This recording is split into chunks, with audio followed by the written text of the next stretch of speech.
So now, without further ado, let's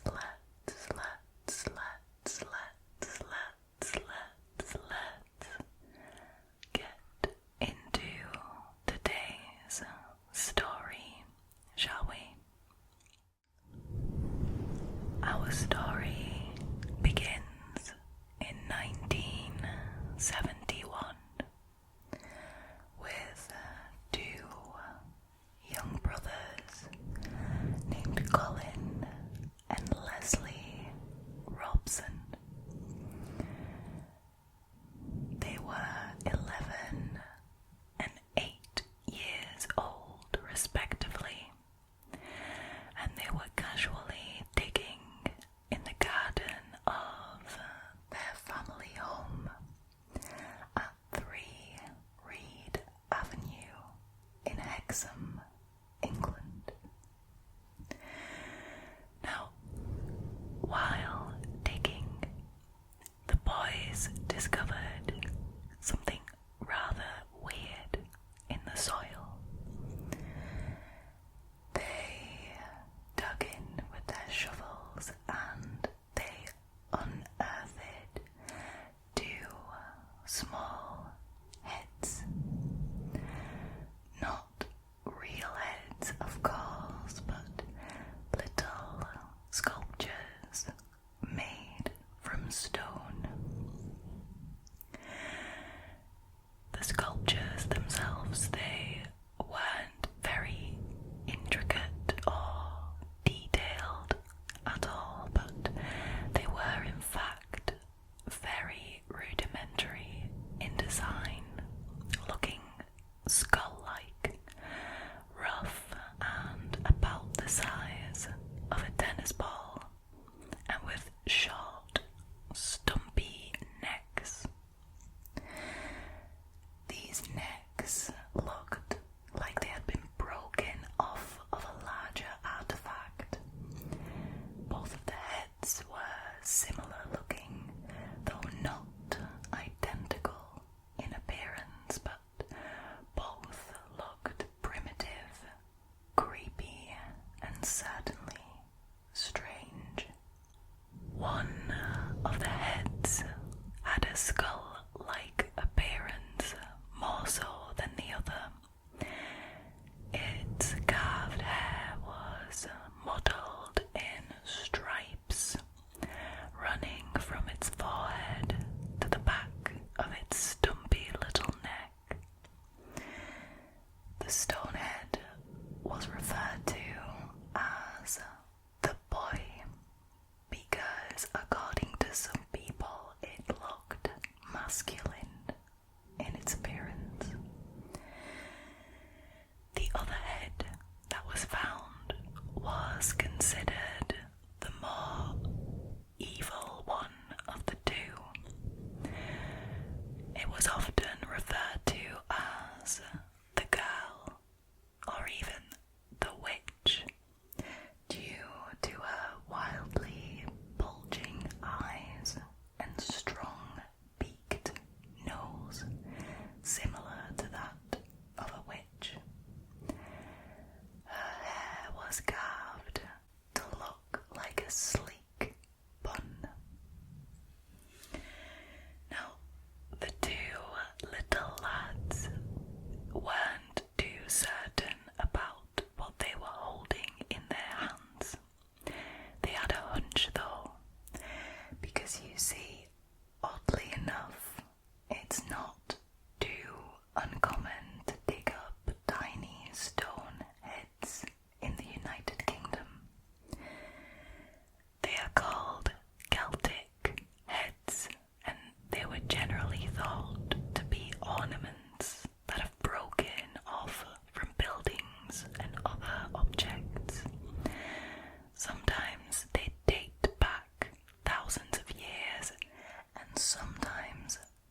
according to news reports, the kids brought their rather curious finds into the house with them, and in doing so unleashed a terror that they could never have anticipated. Moments after taking the strange heads inside, paranormal poltergeist-like activity started to ensue, and it seemed focused on the heads.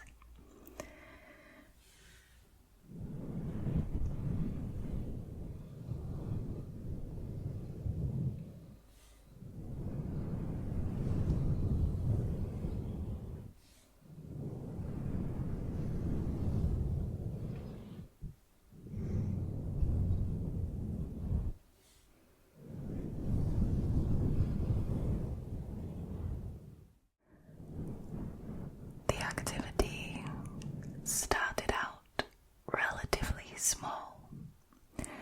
The heads seemed to be moving of their own accord, with these movements progressively getting worse and more aggressive.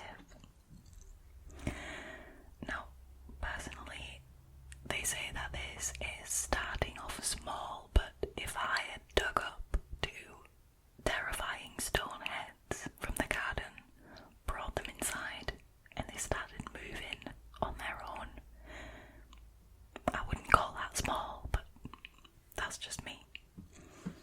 Anyways, at first, the strange artifacts seemed to swivel on their head stumps, and their rough-cut eyes followed the Robinsons around the room.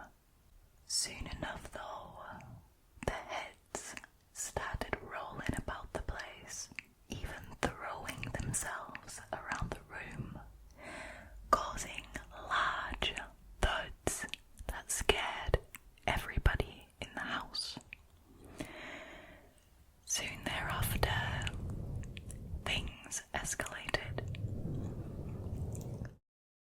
Other objects like bottles were flying through the house, smashing against the walls, understandably creating a dangerous environment for the Robinson family to live in.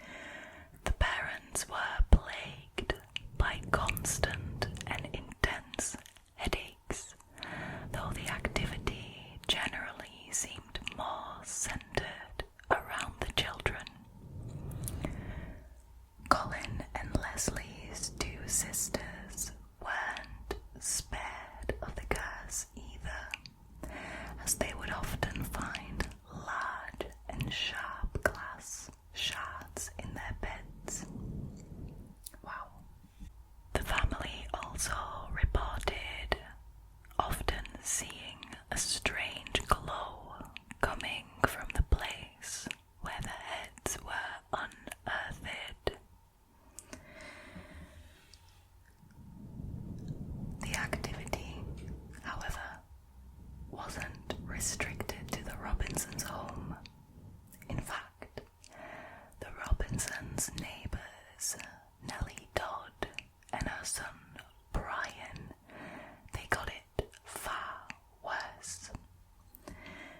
The Dodds and the Robinsons lived in a semi-detached housing, meaning they each occupied one half of the same residential building, and their respective houses shared a wall.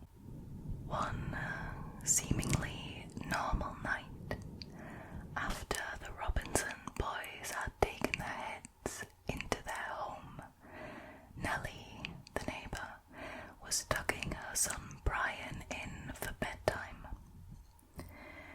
She had been laying with him for a little while when Brian suddenly started complaining about the feeling of being touched. He said it felt as though something was touching his limbs and pulling his hair.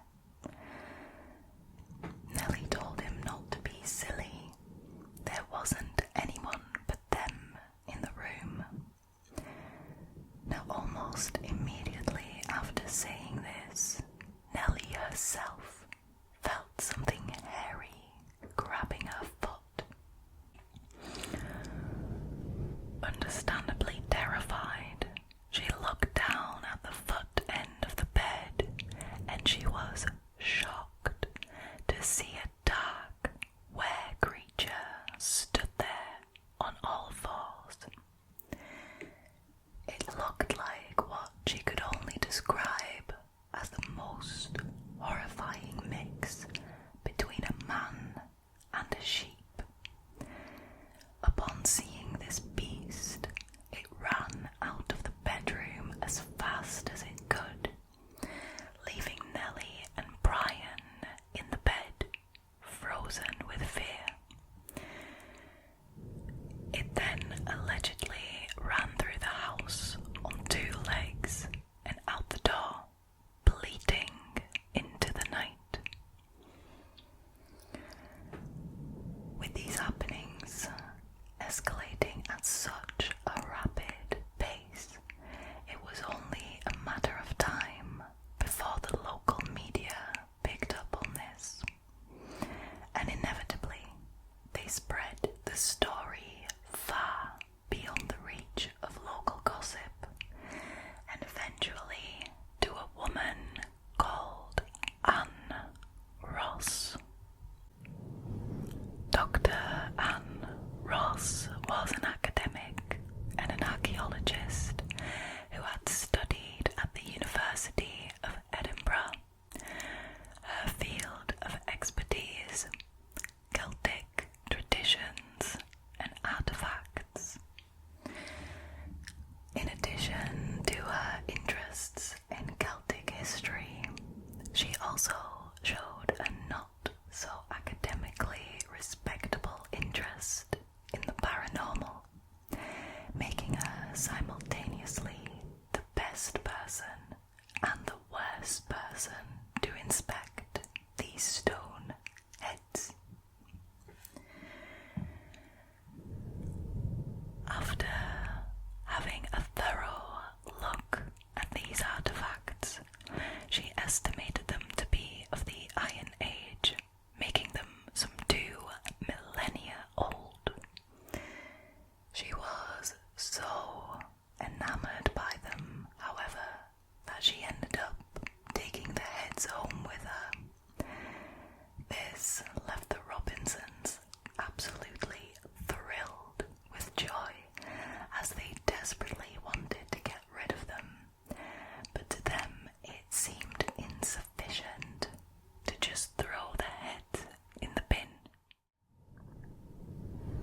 Soon enough though, the paranormal phenomena also started happening for her, and Ross that is. At first, similar to the Robinson residence, the activity started off relatively small. Anne would start noticing doors opening and closing by themselves. She also began detecting cold spots in her residence, and occasionally she would feel like there was something in the room with her, a shadow presence, if you will. Now, once again, in my own humble opinion, that is not starting off small. I would definitely run at this point.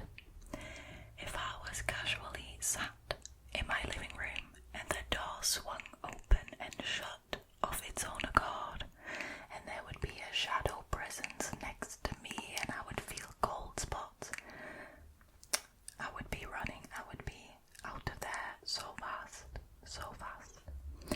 But apparently, for Anne Ross, that was small. Now, things inevitably escalated, however. One night, Dr. Ross awoke to see a were-creature leaving her bedroom. This time, it was part man and part wolf. Like I said, things escalated. Upon seeing this, she felt strangely compelled to follow the beast. So she did. She tracked it through the house and into the kitchen, where it vanished. The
mysticality of the heads came tumbling down with the testimony of a local construction worker named Desmond Craigie. Craigie explained that he had lived at 3 Reed Avenue for over 30 years before the Robinsons moved in. Once the infamy of the heads had reached him, he stepped forward and admitted to crafting the rough spears himself in 1956 as a present for his daughter. He also said that when he saw about the heads on the news, he was, quote, laughing his head off. Allegedly, his daughter would often ask him about his job at the local concrete factory, and in order to clarify what he did for a living, what the job entails, he crafted the heads using concrete, sand, and water during his lunch break. In fact, he explained that he originally made not 2 but 3 heads, and that his daughter would play with them all the time.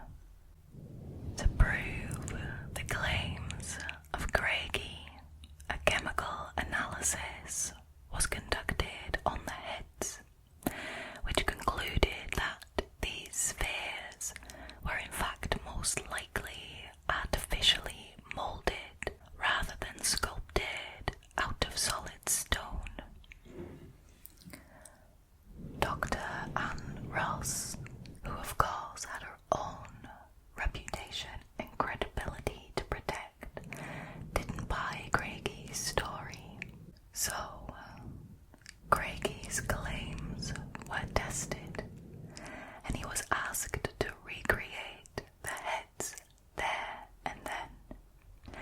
He was given all the necessary materials to do so, but after he was done, the results turned out to be subpar to the originals.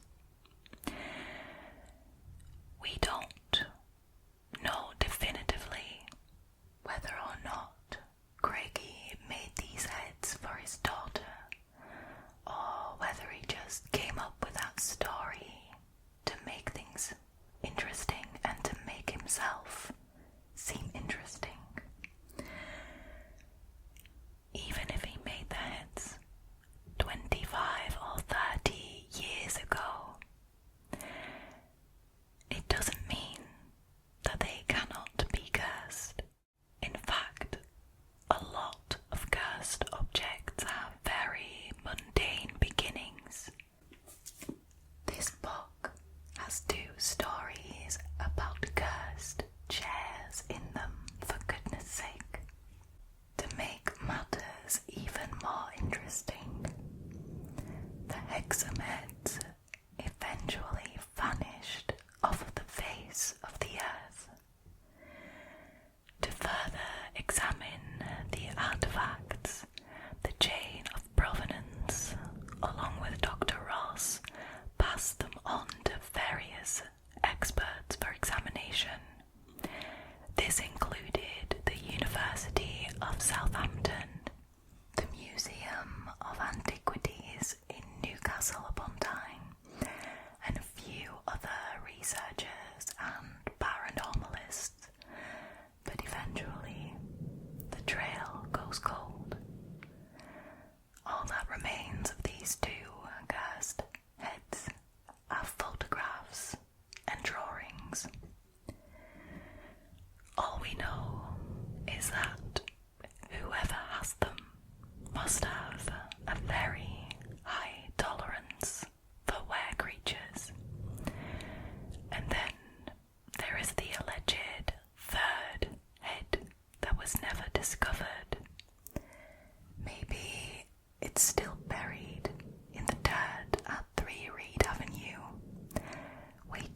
sometimes it's the most mysterious stories that intrigue us the most.